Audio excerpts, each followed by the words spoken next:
Have you ever tried to force a relationship, a job opportunity, or a personal goal, only to watch it slip further away the harder you pushed? Why does it seem that the more we try to control life, the more it resists us? Could it be that effort alone is not enough, and that peace comes when we stop forcing and start flowing? What if the key to achieving true clarity, strength, and happiness isn't found in controlling the outcome, but in aligning ourselves with the rhythm of life itself? Welcome to this journey through Stoic wisdom, where we'll explore why letting go is not weakness, but one of the greatest inner strengths. This is not about giving up. It's about gaining back your peace, your center, and your freedom from anxiety. 1. Control what you can, accept what you can't. Imagine this. You're stuck in traffic, late for a meeting that could change your career. You grip the wheel tightly, honk the horn. Your heart races as the minutes tick away. But no matter how angry or anxious you become, the cars don't move any faster. You are powerless to change the situation. This is a scene we've all lived through in some way, and it reflects one of the most important Stoic teachings. Epictetus said, "Some things are up to us and some things are not." The Stoics believe that the only true control we have is over our thoughts, our choices, and how we respond to the world. Everything else, traffic, weather, other people's opinions, is not ours to command. So the next time you feel yourself tightening your grip on life, pause and ask, is this within my control? If it's not, release it. If it is, then act with calm, purpose, and clarity. That simple awareness is the beginning of inner power. Peace doesn't arise from dominating the external world. It emerges when you can rest in the certainty that your actions are right, regardless of the outcome. 2. The illusion of force. We often equate success with effort. We believe that if we push harder, try more, demand more, we'll finally get what we want. But that's not always how reality works. Think of someone in a crumbling relationship.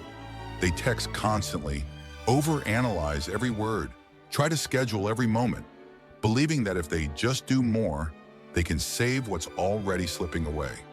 But in most cases, their efforts only widen the distance. Why? Because force breeds resistance. Seneca wisely wrote, "Fate leads the willing and drags the unwilling." The more we try to impose our will on life, the more we invite struggle. Letting go isn't about giving up. It's about trusting. Trusting that what is meant for you will not need to be forced. It will unfold when you're ready.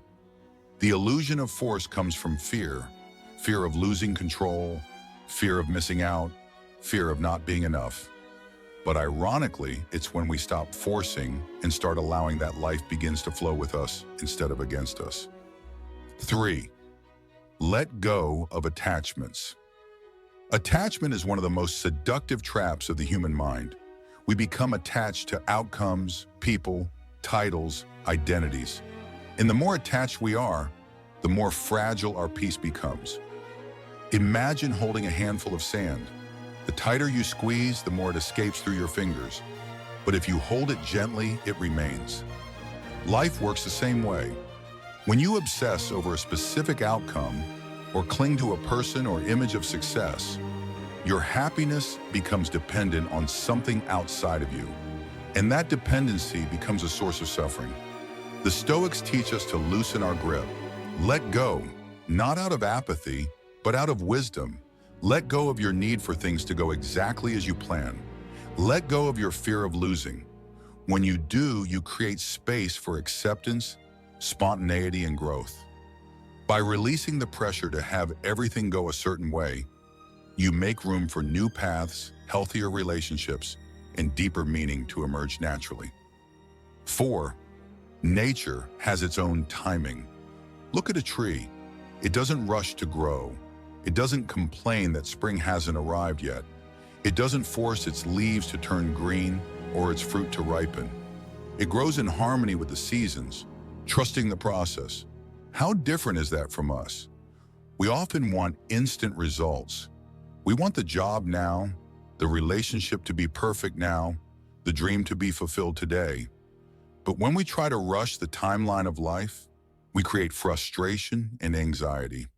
The Stoics understood that just as nature has its seasons, so too do our lives. Marcus Aurelius reminded us to live in agreement with nature.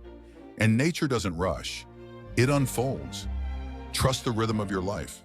Recognize that delays do not mean denial.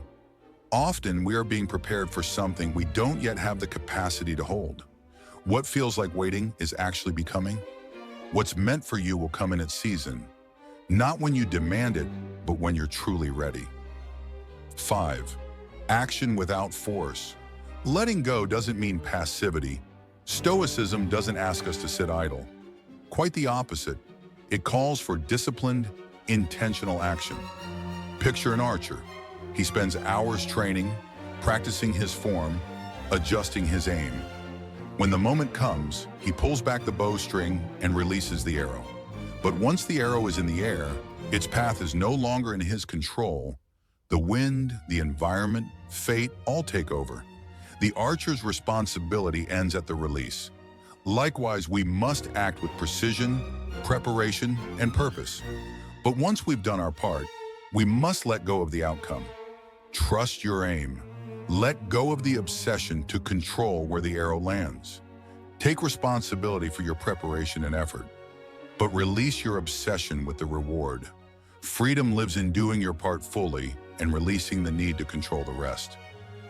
6. Inner peace comes from surrender. In a world obsessed with control, surrender sounds like defeat. But in Stoic philosophy, surrender is strength. Marcus Aurelius wrote, "You have power over your mind, not outside events. Realize this and you will find strength." When we surrender the need to micromanage everything, we free up enormous emotional energy. Instead of fighting every obstacle, we flow around it. Instead of resisting what is, we accept it. And in that acceptance, we become unshakable. When you stop demanding that life cooperate with your plans, you discover something extraordinary. Life begins to feel lighter, more spacious. You are no longer at war with the present moment. That's the essence of Stoic strength, not the power to force, but the wisdom to flow. 7. Embrace uncertainty as opportunity. Life is uncertain. That's not a bug, it's a feature. It's what makes life rich, unpredictable, and full of growth. The Stoics didn't fear uncertainty. They saw it as an invitation to grow. Imagine sailing into uncharted waters. You don't know what storms you'll face or what treasures you might find. But staying docked out of fear means you'll never discover new horizons. Uncertainty is the space where potential lives. It's in the unknown that we're stretched, tested, and transformed. Plans are helpful, but flexibility is essential. Embracing uncertainty is not recklessness, it's courage. It means meeting each moment with presence, not pretense. It means being open to the possibility that life may have better plans than the ones you had in mind. When we stop fearing the unknown, we start embracing life fully. We begin to see every twist and turn not as a threat, but as an opening. So the next time you find yourself grasping, pushing, forcing something to happen, pause, breathe. Ask yourself, am I aligning with life or am I resisting it? Remember, what's meant for you will never need to be forced. What's meant for you flows to you naturally when you let go of fear and lean into trust. Let go of the illusion of control. Embrace clarity, surrender, and patient action. That's where true freedom begins. If this message resonates with you, please give it a like, share your thoughts in the comments, and subscribe for more Stoic insights, and I'll see you in the next video.